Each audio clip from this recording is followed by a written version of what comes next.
This is Chapter 3 of my book, Seed Oils, The Silent Poison, How Industrial Fats Are Destroying Your Health, and What to Do About It. And Chapter 3 is called The Chemistry of Damage, Oxidation, Instability, and Toxic Byproducts. If there's one chapter in this book that exposes why seed oils are such a disaster, it is this one. Many people still think the danger of seed oils is simply that they are processed fats or that they contain too much omega-6. Those are real concerns, but they are only the beginning. The deeper problem lies in chemistry. Once you understand what happens to these oils when they are manufactured, stored, heated, and consumed, it becomes difficult to look at them the same way again. Seed oils are chemically fragile. They are unstable by nature. They break down easily under heat, light, oxygen, and time. When they degrade, they do not merely become less healthy, they transform into compounds that can damage cells, proteins, DNA, blood vessels, and mitochondria. What begins as a bottle of canola, soybean, corn, sunflower, safflower, grapeseed, or cottonseed oil can become a delivery system of oxidized fats and toxic byproducts. The tragedy is that these oils were sold to the public as heart healthy. In reality, they are among the least stable fats humans commonly consume. The problem with polyunsaturated fat. To understand why seed oils are unstable, we must first understand their structure. Saturated fats such as tallow, butter, and coconut oil have no double bonds in their fatty acid chains. This makes them chemically sturdy and resistant to oxidation. Monounsaturated fats such as olive oil and avocado oil have one double bond. They are more stable than seed oils, though still less stable than saturated fats. Polyunsaturated fats, PUFAs, which dominate seed oils, contain multiple double bonds. Those double bonds are weak points. They are highly reactive. Oxygen can attack them easily, especially when exposed to heat or light. Every additional double bond increases the chance of oxidative damage. Linoleic acid, the primary omega-6 fat in most seed oils, contains two double bonds. It oxidizes far more readily than saturated fat. This matters because modern people are consuming massive amounts of it daily through frying oil, salad dressings, sauces, processed foods, restaurant meals, chips, crackers, baked goods, and condiments. The more unstable fat you eat, the more unstable material you incorporate into your body. What oxidation really means? Oxidation is often discussed casually, but it is destructive chemistry. When fats oxidize, they react with oxygen and form free radicals and breakdown products. These compounds can trigger chain reactions that continue damaging nearby lipids, proteins, and tissues. Imagine metal rusting. Oxidation is what causes rust. Now imagine a similar process happening to fragile oils inside a fryer, on a shelf, or even in your body. When seed oils are heated repeatedly, as they are in restaurant fryers, the damage accelerates dramatically. The oil darkens, thickens, foams, smells rancid, and forms toxic aldehydes and polymers. Yet many restaurants continue using the same fryer oil for long stretches because replacing it is expensive. So, millions of people unknowingly eat foods soaked in chemically degraded oil. Heat turns seed oils into chemical soup. Cooking temperature matters. Deep frying commonly reaches temperatures around 350 degrees Fahrenheit to 375 degrees Fahrenheit. At those levels, polyunsaturated oils begin to break down rapidly.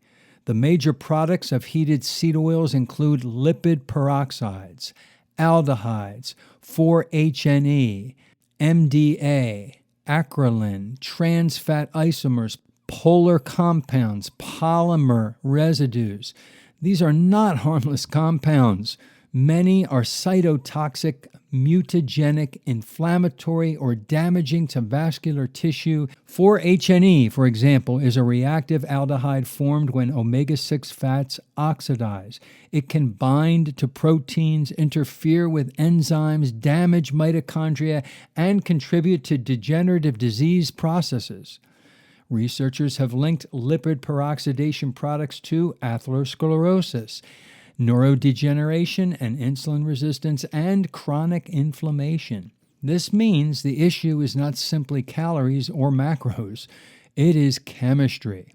The shelf life illusion. People assume if a bottle is on a grocery shelf, it must be safe. That assumption is dangerous. Seed oils are often deodorized during manufacturing to remove foul smells caused by oxidation. In other words, part of refining involves masking evidence of damage. By the time many oils are bottled, they have already undergone high heat extraction, chemical solvent exposure, degumming, bleaching, deodorizing, filtering, packaging, transport, and shelf storage. Then the consumer brings it home, opens it repeatedly, exposes it to air, stores it near warmth and light, and later cooks with it. At every stage, oxidation can continue. A bottle may look clear and golden, but chemistry does not care about appearances. What happens inside the human body? When oxidized fats are eaten, they do not magically become harmless because they enter through the mouth. They interact with digestion, circulation, and tissues. Oxidized lipids may increase oxidative stress, promote inflammation, damage endothelial cell lining arteries, alter LDL particles in harmful ways, burden antioxidant defenses, disrupt mitochondrial energy production, interfere with insulin signaling, and contribute to fatty liver processes. One especially important issue is oxidized LDL. LDL itself is not the villain it was made out to be. But when LDL particles become oxidized, they are more likely to be taken up by macrophages and contribute to foam cell formation in arterial plaque development. The public was told saturated fat causes heart disease while seed oils protect the heart, but oxidation changes the picture completely. Why traditional fats performed better? Before the industrial era, humans cooked primarily with stable fats: beef tallow, butter, ghee, lard, coconut fat, and animal drippings. These fats were practical because they tolerated heat better. They did not spoil as quickly. They performed well in cooking because chemistry favored stability. Then industry arrived and needed profitable uses for waste products and surplus crops. Cottonseed oil, once considered unfit for human consumption, helped launch the movement. Later, soybean, corn, safflower, sunflower, and canola oils followed. Marketing overpowered common sense. People were persuaded to replace time-tested fats with delicate industrial oils that oxidize easily under the exact cooking conditions most households and restaurants use.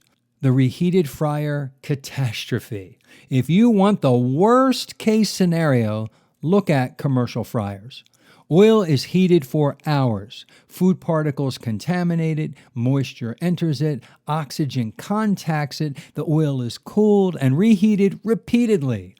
More fresh oil is often mixed into old oil, extending the life of already damaged oil. Every cycle increases toxic degradation compounds. French fries, chicken strips, onion rings, tortilla chips, fried fish, donuts, and fast food items often become carriers of oxidized oil. People may think they are eating potatoes or chicken. Often they are eating a chemistry experiment. Why you feel better when you remove them? Many people who eliminate seed oils report less inflammation, less bloating, clearer skin, steadier energy, fewer cravings, better digestion, and improved body composition. Why might this happen? because when you remove unstable industrial fats, you reduce a constant input of oxidized compounds while often replacing them with nutrient-dense whole foods. This is not magic, it is logical. The body is always trying to repair itself. Stop feeding it damaged inputs, and it often responds quickly. But my grandmother used vegetable oil. Many people say, my grandmother used it and lived to 90. First, earlier generations consumed far less total seed oil than modern populations. Today, seed oils are hidden everywhere. Second, lifespan alone does not measure health span. Many lived long lives with arthritis, diabetes, heart disease, obesity, or decline. Third, anecdotes cannot override chemistry. The average person now eats vastly more linoleic acid than humans did historically, and they consume it in ultra-processed forms repeatedly, heated and packaged. Dose matters. Frequency matters. Context matters. What to use instead? If you cook regularly, choose fats based on stability. Better options include beef tallow, butter, ghee, coconut oil, high-quality olive oil for lower heat or finishing, and avocado oil from trusted sources. For high-heat cooking, saturated and more stable fats make the most sense. For health, the best approach is not simply swapping oils. It is eating more whole foods and fewer products that come in bags, boxes, wrappers, and drive-through windows. The bigger lesson. Seed oils symbolize a larger modern problem. Replacing natural foods with industrial inventions and then using marketing to call them progress. The human body runs on biology, not advertising. Chemistry does not care about labels like heart healthy, light, cholesterol-free, or plant-based. If a fat oxidizes easily, forms toxic byproducts under common use, and accumulates in processed foods everywhere, then the label is irrelevant. Truth is found in mechanisms. And the mechanism here is clear. Unstable oils break down, and broken down oils break down bodies. My message to you, you do not need perfection, you do not need fear, but you do need awareness. Read labels. Ask restaurants what they cook in. Stop assuming every product on a shelf deserves trust. Return to simpler fats and real food. Every meal is information. Every bite is chemistry. Every choice is either helping your cells or burdening them. The good news is that once you understand this, you can act immediately. You can change the oil in your kitchen long before you need to change your doctor.